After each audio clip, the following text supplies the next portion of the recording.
Hello students, இப்போ நம்ம unit 1ல் சவுண்ட் 6th ரோம் லெட்டர் ஆன்சர் இன் டீட்டெயில் பார்க்க போகிறோம். 5th ரோம் லெட்டர் ஆல்ரெடி கொடுத்துருக்கு, இல்லைனா போய் பார்த்துக்கங்க. டிஸ்கிரிப்ஷனில் வந்து லிங்க் கொடுத்துருக்கேன்.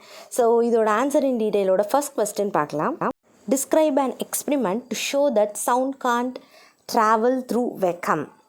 ஸோ சவுண்ட் வந்து காலி இடத்துல வந்து ட்ராவல் பண்ணாது, எம்டி ஸ்பேஸில் வந்து ட்ராவல் பண்ணாதுன்றதுக்கு ஒரு எக்ஸ்பிரிமெண்ட் கேட்டிருக்காங்க. அது உங்களோட புக்கில் இருக்குது, பேஜ் நம்பர் 2ல் இருக்குது பாருங்கள்.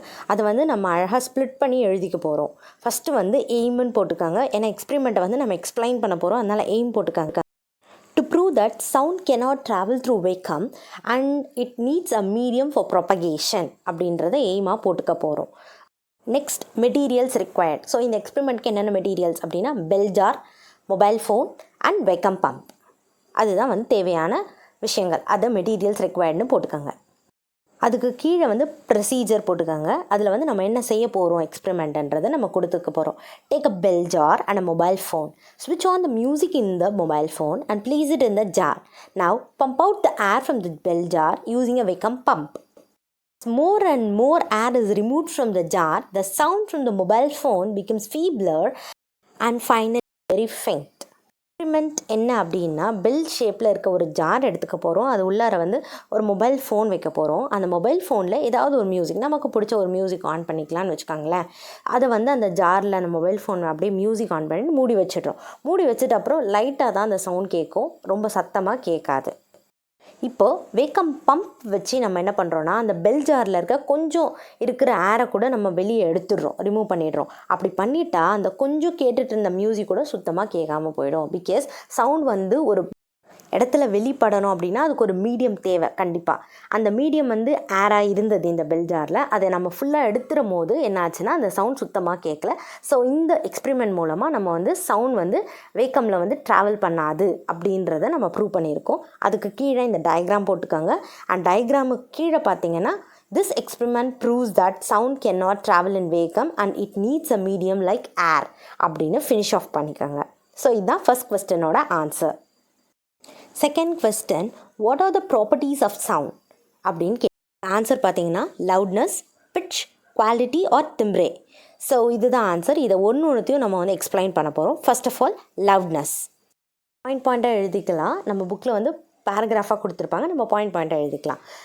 It is defined as a characteristic of a sound that enables us to distinguish a weak or feeble sound from a loud sound. So loudness அப்படின்றது வந்துட்டு நம்ம சாதாரணமாக கேட்குறத விட ரொம்ப அதிகமாக, ஐயோ ப்ளீஸ் அதை குறைங்களேன் அப்படின்ற ஒரு லவுடான ஒரு நாய்ஸ் தான் லவுட்னஸ் அப்படின்னு சொல்கிறோம். The loudness of a sound depends on its amplitude. இது எப்படி வந்து வேறுபடுது அப்படின்னா, ஆம்ப்ளிடியூட் அப்படின்ற ஒரு விஷயத்தினால தான் இந்த நார்மல் சவுண்ட் லவுட்னஸ் அப்படின்னு நம்ம வந்து பிரித்து பார்க்க முடியுது. நெக்ஸ்ட் பாயிண்ட் பார்த்தீங்கன்னா, higher the amplitude louder will be the sound and vice Versa.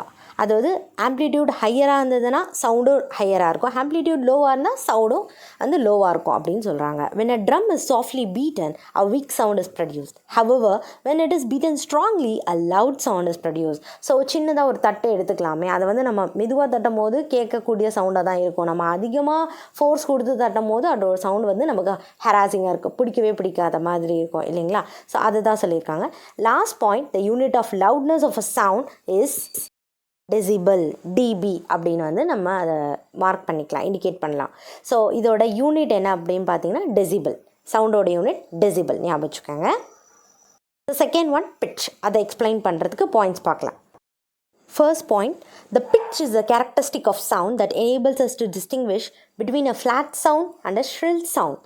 which means ஒரு ஃப்ளாட் சவுண்ட் ஒன்றுமே இல்லாமல் பிளெயினாக ஒரு சவுண்டுக்கும் சில சவுண்ட் கேட்கும் போது ஒரு மாதிரி இறைச்சலாக இருக்கும். அது என்னது, ஒரு ரேடியோவில் நம்ம ஸ்டேஷன் சேஞ்ச் பண்ணும் போது பார்த்திங்கன்னா, ரேடியோஸ் எல்லாம் இப்போ யாரும் தெரியக்கூட தெரியாது இப்போ இருக்கிறவங்களுக்கு.